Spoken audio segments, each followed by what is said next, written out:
Welcome to the Personal Finance and Coffee Podcast. I'm your host, Gabriela. On this podcast, we talk all things money and finances. Learning how to manage our money and make it grow is a skill that can be learned, that we can get better at. In our environments, money is kind of like a taboo topic. So on this podcast, let us have the conversations. Let us dig deep into how does this really work. We're going to have guests and learn from each other.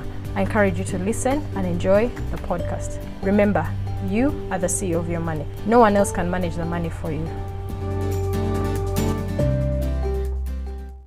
Hi, welcome to today's episode. And today we're talking about lifestyle creep. This is a bit of a tricky topic, if I'm to be honest. Lifestyle creep is when a person earns more money and then they start spending more money on things that may be considered as luxuries. I'm putting luxuries in quotation marks because lifestyle creep is relative. What for me I may consider to be an essential may be a luxury for someone else. So it varies from person to person.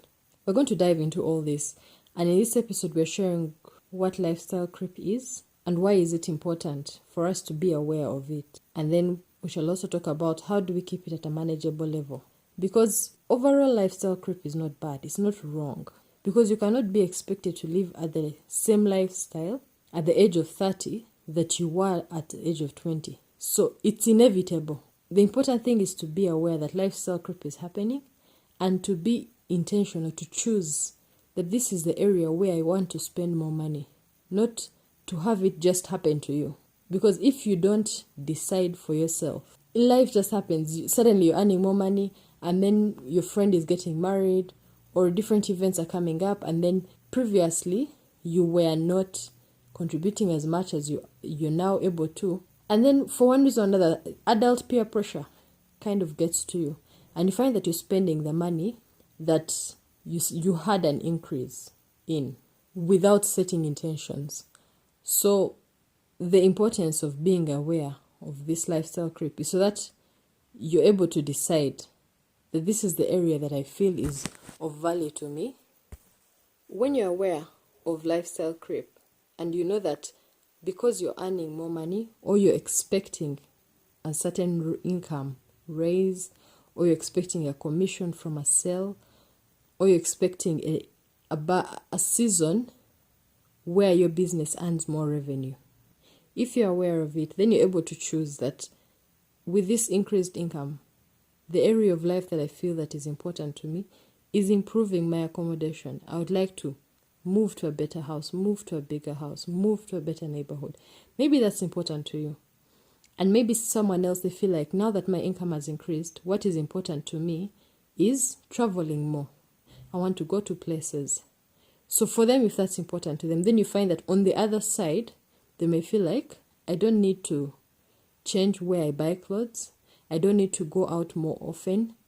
So they compromise on other areas that are not as important to them as other areas. You can only do this if you're aware that lifestyle creep happens and then you're intentional. Because if you're not aware and intentional about it, you will just find the money goes and you're still in the same cycle. You made money that is not more, but you feel like you're still struggling. You feel like it didn't make any difference because you didn't get to choose the areas that you're now going to spend more money in. And then you realize 1 year, 2 years, 3 years down the road that your increase in income actually didn't get you closer to the goal that you had. Something else that I find that is important to be aware of with this increased income is that there's an urge to spend on luxury items that you previously didn't need, that it's not from a place of lack. It's not from a place of need. It's simply from a place of outward appearance, and still this also varies. So it's not entirely bad, lifestyle creep, because you can't live the same lifestyle that you had when you were 21 as now when you're maybe 30. Life changes, you grow. Because at the end of the day, it's not to deprive yourself of everything. It's not to be there and have a miserable life, because we work hard so that this money that we make can achieve goals that we want. So the purpose of being aware of lifestyle creep is so that it just doesn't happen to you. you know that it's there and it happens, and then you decide that I am okay with spending more money in travel. I am okay spending more money on this. If your priority is to grow, if you're like, my increase has been able to cover a goal that I had to achieve land. If you get 70% or 60% and you say this is going to achieve this goal, then the rest I am going to decide where I want to increase. That's okay. The point of this is to be aware and not to be reactive, to be more intentional. So I have 4 tips for you that can help in becoming aware and minimizing the effects of lifestyle creep just happening. The first is to budget and track. When you're tracking and when you're recording your expenses, you're aware, like, oh, I used to spend this much on food at home, but now it has increased to this much because now we are buying more of the items we never used to buy. We're buying different brands. And then you realize that now you're having lifestyle creep either in your social side of life or on the side of groceries at home, simply to create awareness and then to decide, do I want to keep it like this or do I want to make it change? The second tip is that set specific financial goals. When you have a goal, the next time you have a salary increase, in your mind, you know where that money is going to go. For example, if your intention is to buy land at the end of this year, if you have set that goal, the next time you get money, the first thing you'll think about is, this can help me get closer to my goal of buying land. If your intention is to start a business, the next time you get a salary increase, the next time you have a commission payout, you get a big deal, the next time your business has more sales, the first thing you'll think about is, this will help me top up for my emergency fund.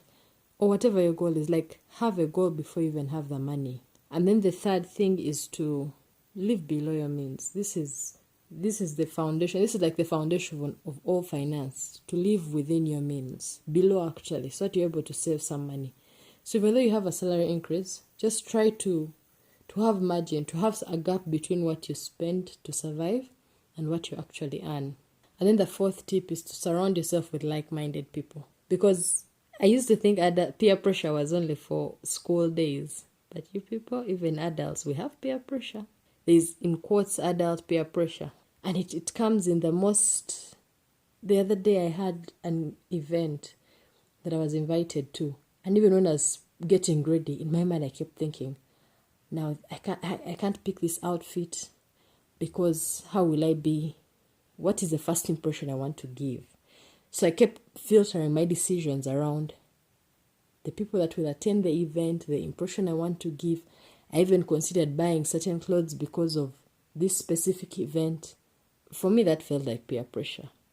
Not that I don't need the clothes, but if the only reason why I'm making this decision to buy at this point in time is simply for this event, surely that's peer pressure. That's just an example that I can give you. There's so many other examples, but the people that we surround ourselves with, if they're like-minded, if they're trying to live within their means, it will also encourage us to live within our means.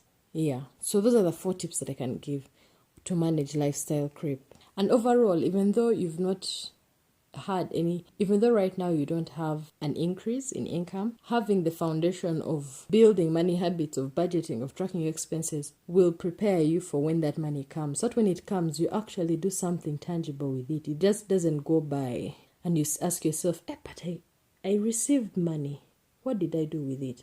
Right now, even when the income has not increased yet, I encourage you, just take time, practice being aware, practice tracking your expenses, planning for the money that you're making now, so that when that money comes, when that salary increase comes, lifestyle doesn't just grow and become more, and yet your goals are not being achieved. And 5 years down the road, you're like, what happened? That's the intention of this episode today. I hope it has helped create some awareness around this and given you some ideas. Evaluate, the next time you find yourself in a position where your income is increasing, maybe you can remember these tips. Now that we are aware that the next time we earn more money, the chances of our lifestyle changing, of us wanting to spend more money is going to increase. How can we counter this? This brought me to the next episode. The next episode is going to be about financial literacy, and I encourage you to subscribe if you'd like to listen to that as well. If you found value in this one, you can share with your friend and let them know, start the conversations, that your people around you, so that the people around you can become the like-minded people, that you can support each other, so that when you kind of keep each other in check. It helps to work towards financial progress and financial goals with your people, so that you don't feel like you're moving alone. Yeah. Thank you so much for listening, and have a lovely day.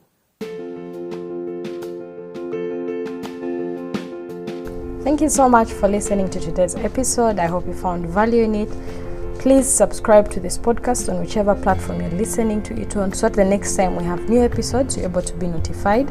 Share with a friend, share with a loved one, so that you can start these conversations about money. At the end of the day, you are the CEO of your money. No one else can manage the money for you.